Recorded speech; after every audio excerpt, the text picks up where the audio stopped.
President Erdogan ने कहा कि there could be no proposed India Middle East Europe trade corridor without Turkey. Turkey is an important production and trade base. The most convenient line for traffic from the east to west has to pass through Turkey.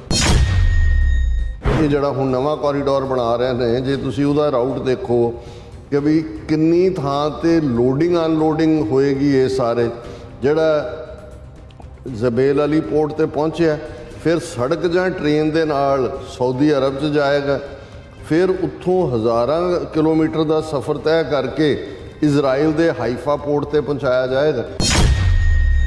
जदों अडानी ने cash दे के Haifa port के सारे हक खरीद ले पिछले दिन, लग तो उदों ही रहा सी कि भी ये all of a sudden Bharat का इजराइल च की इंटरस्ट है, जां उस हाइफा पोर्ट जी बिल्कुल एबेंडेंट जी पोर्ट है।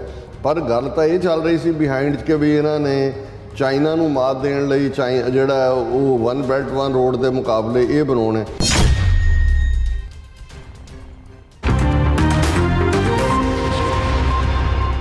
दर्शकों ब्रेक के बाद तुहाडा सब दा भरपूर स्वागत है। सो व्यूअर्स गलबात करन जा रहे हैं कि G20 विच एक मता इंडिया मिडल ईस्ट अते यूरोप विचाले ट्रेड कॉरीडोर बनाउण दा पास किया गया सी। हुण टर्की ने इस दे खिलाफ खुल्लम खुल्ला जिहड़ा स्टैंड लैंदिया कहा है कि टर्की नूं पासे रख के ये कॉरीडोर नहीं बनाया जा सकता। सो इस बारे आपां गलबात करन जा रहे हैं। सो असीं चाहांगे कि तुसां इसी तरह बने रहना देखण सुणन लई एंड लिखण लई तुहाडा सब दा बहुत धन्नवाद जी। डॉक्टर साहब की विचार ने देखो, जिवें असीं G20 दे विच की फैसले होए उहदे च एक जिसनूं बेशक अजे ड्रीम प्रोजैक्ट के तौर पर ही देखा जा रहा है, पर जिहड़ी आ उसकी चर्चा जरूर हुई कि जी इन्हां ने चाइना की जिहड़ी one belt one road initiative है, जिस दे विच ऑलरेडी 120 के करीब मुल्क शामिल ने, जिहदे च अफ्रीकन यूनीयन दे भी ने, यूरोप दे भी ने, मिडल ईस्ट दे भी ने, साउथ एशिया दे भी ने, वपारक राउट है।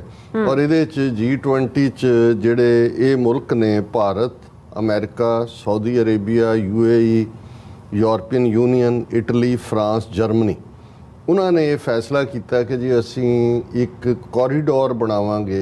कॉरीडोर नूं असी लांघा कहते हैं, वपारक लांघा। पहला जिन्हों ईस्टर्न कॉरीडोर कहा गया कि वो भारत नूं सऊदी अरेबिया दे नाल जोड़ेगा, सड़कों राहीं, समुंदर राहीं, गड्डियां राहीं। तो फिर एक नॉर्थ कॉरीडोर जिहड़ा सऊदी अरेबिया नूं फरदर यूरोप के नाल जोड़ेगा। सो उहदे थल्ले होएगा कि जिहड़ा वपार है वो इस कॉरीडोर राहीं होए। सो इहदे च तां कोई हालांकि फिजिबिलिटी कितनी है, कोई फंडिंग नहीं, उहदी कोई टाइम लाइन नहीं।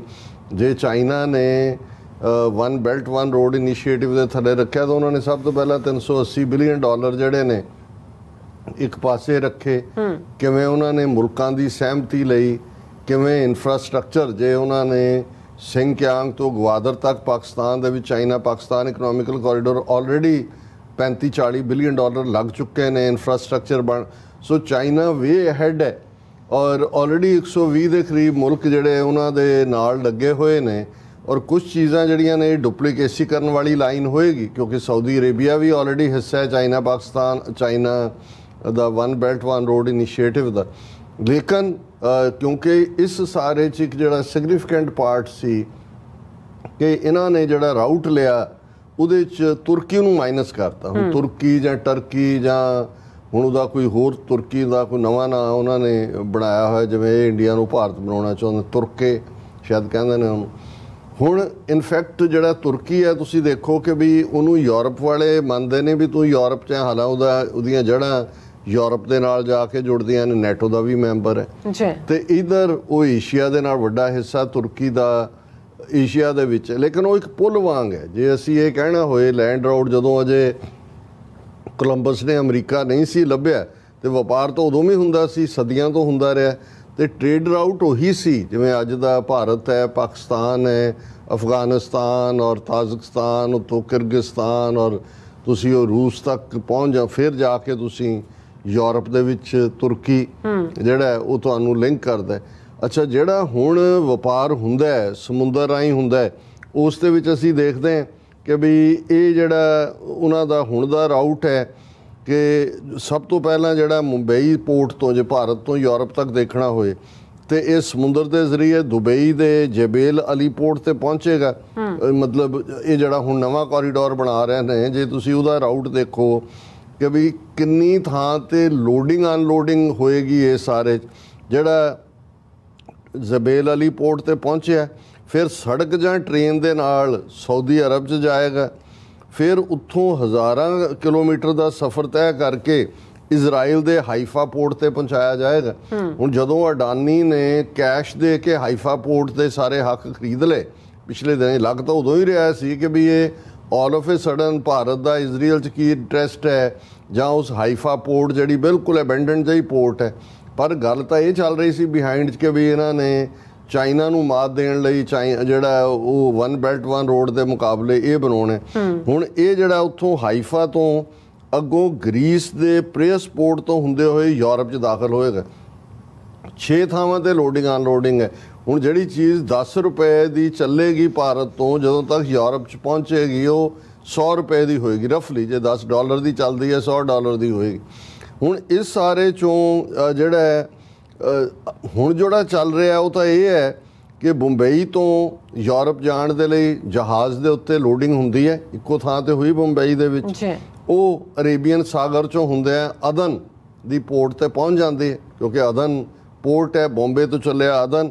ਔਰ ਫਿਰ ਜਿਹੜਾ ਅਦਨ 'ਚੋਂ ਰੈੱਡ ਸੀ, ਜਿਹਦੇ ਉੱਤੇ ਜਿਹੜਾ ਟਰਕੀ ਦਾ ਪ੍ਰਭਾਵ ਹੈ, ਰੈੱਡ ਸੀ, ਔਰ ਫਿਰ ਸੁਏਜ਼ ਨਹਿਰ ਉੱਥੇ, ਔਰ ਫਿਰ ਯੂਰਪ। ਯਾਨੀ ਇੱਕ ਥਾਂ ਤੁਸੀਂ ਲੋਡਿੰਗ ਕੀਤੀ, ਉੱਥੋਂ ਹੀ ਜਿਹੜਾ ਉਹ ਪਹੁੰਚ ਗਿਆ। ਹੁਣ ਉਹਦੀ ਥਾਂ ਦੇ ਉੱਤੇ, ਕਿਉਂਕਿ ਟਰਕੀ ਨੂੰ ਬਾਈਪਾਸ ਕਰਨਾ ਚਾਹੁੰਦੇ ਨੇ, ਕਿਉਂਕਿ ਉਹਦਾ ਆਪਣੇ ਤੌਰ ਦੇ ਉੱਤੇ ਰੂਸ ਨਾਲ ਵੀ ਉਹ ਰੱਖਦਾ ਹੈ, ਚੀਨ ਨਾਲ ਵੀ ਰੱਖਦਾ ਹੈ, ਉਹਦੀ ਆਪਣੀ ਹੋਂਦ ਹੈ। ਔਰ ਰੈੱਡ ਸੀ ਦੇ ਉੱਤੇ ਉਹਨਾਂ ਦਾ ਪਾਰਟ ਹੈ। ਹੁਣ ਵੀ ਜਿਹੜੀ ਯੂਕਰੇਨ ਦੇ ਨਾਲ ਰਸ਼ੀਆ ਨੇ ਯੂਕਰੇਨ ਨੂੰ ਆਫ ਦਾ ਹੁੱਕ ਕੀਤਾ ਸੀ ਕਿ ਵੀ ਉਹ ਆਪਣਾ ਸਟੱਫ ਭੇਜ ਸਕਦੇ ਨੇ, ਕਿਉਂਕਿ ਉਹ ਵੀ ਡੀਲ ਟਰਕੀ ਨੇ ਜਿਹੜੀ ਹੈ ਉਹ ਬ੍ਰੋਕਰ ਕੀਤੀ, ਉਸ ਦੀ ਵਿਚੋਲਗੀ ਕੀਤੀ। ਹੁਣ ਜਿਹੜੀ ਇਹਨਾਂ ਦੀ ਲਾਈਨ ਹੈ ਕਿ ਜੀ ਇਹਨੂੰ ਕੱਟ ਕਰੋ, ਔਰ ਇਹ ਜਿਹੜੇ ਮੁਲਕ ਜਿਹੜੇ ਮੈਂ ਗਿਣਾਏ ਨੇ ਇਹਨਾਂ ਦੇ ਰਾਹੀਂ। ਸੋ ਅੱਜ ਜਿਹੜੀ ਮੇਨ ਖਬਰ ਹੀ ਇਹ ਹੈ ਕਿ no India middle east Europe trade corridor without Turkey. ਉਹਨਾਂ ਦੇ ਪ੍ਰੈਜ਼ੀਡੈਂਟ ਅਰਦੋਗਾਨ ਨੇ ਕਿਹਾ ਕਿ there could be no proposed India Middle East Europe trade corridor without Turkey. We say that there is no corridor without Turkey. ਕੋਈ ਤੁਸੀਂ turkey ਨੂੰ bypass ਕਰਕੇ ਕਿਹੜਾ ਕੋਰੀਡੋਰ ਬਣਾ ਸਕਦੇ ਹੋ? ਅੱਛਾ। Turkey is an important production and trade base. The most convenient line for traffic from the east to west has to pass through Turkey. ਜਿਹੜੀ ਵੀ ਈਸਟ ਤੋਂ ਵੈਸਟ ਜਾਏਗੀ ਉਹ ਸਾਡੇ ਵਿਹੜੇ 'ਚੋਂ ਹੀ ਲੰਘ ਕੇ ਜਾਏਗੀ, ਉਹਦੇ 'ਚੋਂ ਕੋਈ ਹੋਰ ਨਹੀਂ। ਉਹਨਾਂ ਨੇ ਪ੍ਰੈਸ ਟੀਮ ਨੂੰ ਕਿਹਾ, ਔਰ ਉਹ ਉਹਨਾਂ ਨੇ ਕਿਹਾ ਵੀ ਇਹ ਤੁਸੀਂ ਜਿਹੜਾ ਗਲਫ ਨੂੰ ਟਰਕੀ ਤੇ ਯੂਰਪ ਨਾਲ ਰੇਲ ਲਾਈਨ ਔਰ ਹਾਈਵੇ ਔਰ ਇਹ ਉਹ ਕਰਨ ਦੀ ਲਾਈਨ ਹੈ, ਇਹ ਪੋਸੀਬਲ ਨਹੀਂ ਹੋਏਗੀ। ਸੋ ਅਸੀਂ ਸਮਝਦੇ ਹਾਂ ਕਿ ਬਈ, ਹਾਲਾਂਕਿ ਮੈਨੂੰ ਇਹ ਲੱਗਦਾ ਵੀ ਇਹ ਵੈਸੇ ਹੀ ਜਿਹੜਾ ਇਹ ਪ੍ਰੋਜੈਕਟ ਹੈ ਇਹ ਨਾਨ ਸਟਾਰਟਰ ਹੋਣਾ, ਲੇਕਿਨ ਇਹ ਭਾਰਤ ਨੂੰ ਅੱਗੇ ਲਾ ਕੇ G20 ਦੇ ਇਸ ਮੌਕੇ ਦੇ ਉੱਤੇ ਅਮਰੀਕਾ ਨੇ ਆਪਣੀ ਖੇਡ ਖੇਡੀ ਹੈ ਕਿ ਭਾਈ ਅਸੀਂ ਵੀ ਕਰਾਂਗੇ। ਲੇਕਿਨ 6 ਥਾਂ ਤੇ ਲੋਡਿੰਗ ਅਨਲੋਡਿੰਗ, ਕਦੋਂ ਸੜਕਾਂ ਬਣਨਗੀਆਂ, ਕਦੋਂ ਟ੍ਰੇਨ ਹੋਏਗੀ, ਕਦੋਂ ਕੀ ਹੋਏਗਾ। ਤੇ ਜੇ ਇਸ ਦਾ ਸਾਬੋਤਾਜ ਦੇਖਣਾ ਹੋਏ, ਸਾਬੋਟਾਜ ਕਰਨ ਦਾ, ਤੁਸੀਂ ਇੱਕ ਥਾਂ ਤੋਂ ਰੇਲ ਟਰੈਕ ਉਡਾ ਦਿੰਦੇ ਹੋ ਜਾਂ ਕਿਤੋਂ ਜਿਹੜਾ ਉਹ ਰੋਡ ਉਹ ਸਾਰੇ ਤੁਹਾਡੇ ਉੱਥੇ ਜਿਹੜਾ ਉਹ ਇਕੱਠਾ ਹੋ ਜਾਏਗਾ, ਤੇ ਲੋਡਿੰਗ ਅਨਲੋਡਿੰਗ 'ਚ ਈਵਨ ਕਾਸਟ ਸਾਵੀ ਵੀ ਨਹੀਂ ਹੋਏਗਾ। ਲੇਕਿਨ ਜਦੋਂ ਤੁਸੀਂ ਉਹ ਕਹਿੰਦੇ ਹੋ ਕਿ ਭਾਈ ਸ਼ਰੀਕਾਂ ਨੇ ਤੁਖਨੀ ਦੇਣੀ ਹੈ, ਤੇ ਫਿਰ ਜਿਹੜਾ ਉਹ ਕਿਸੇ ਪਾਸਿਓਂ ਵੀ ਦੇਈ ਜਾਓ, ਭਾਵੇਂ ਉਹਦਾ ਨਤੀਜਾ ਕੁਛ ਵੀ ਹੋਏ। ਪਰ ਟਰਕੀ ਨੇ ਜਿਹੜਾ ਪਹਿਲਾ ਫਾਨਾ ਗੱਢ ਦਿੱਤਾ ਹੈ ਇਸ ਸੋ ਕਾਲਡ ਜਿਹੜਾ ਉਹ ਰਾਹਦਾਰੀ ਦੇ ਵਿੱਚ, ਜਿਹੜੀ ਭਾਰਤ ਟੂ ਮਿਡਲ ਈਸਟ ਔਰ ਮਿਡਲ ਈਸਟ ਟੂ ਯੂਰਪ ਜਿਹੜਾ ਇੱਕ ਮਤਾ ਇਹਨਾਂ ਨੇ G20 'ਚ ਕੀਤਾ। ਜੀ ਡਾਕਟਰ ਸਾਹਿਬ, ਤੁਹਾਡਾ ਬਹੁਤ ਬਹੁਤ ਧੰਨਵਾਦ। ਸਾਥ ਲੈਣ ਬ੍ਰੇਕ। ਵਿਊਅਰਸ, ਤੁਸੀਂ ਕਿਤੇ ਨਹੀਂ ਜਾਣਾ, ਮਿਲਦੇ ਹਾਂ ਆਫਟਰ ਦਿਸ ਸ਼ਾਰਟ ਬ੍ਰੇਕ।